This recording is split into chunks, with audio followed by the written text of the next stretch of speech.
ايه يا حبيبي، عامل ايه؟ شايفاك مركز النهارده.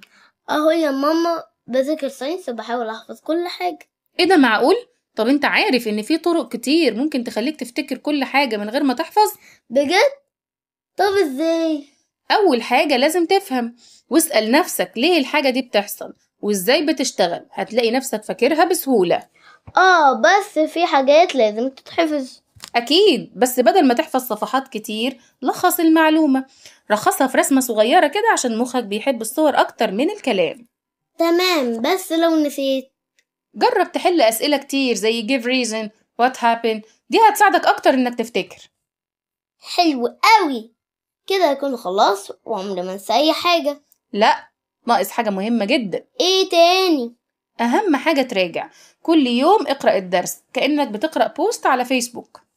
طيب لو زهقت اعمل ايه؟ خد بريك، بريك كل نص ساعة، اشرب حاجة، اتحرك شوية، بس أهم حاجة ما تمسكش الموبايل.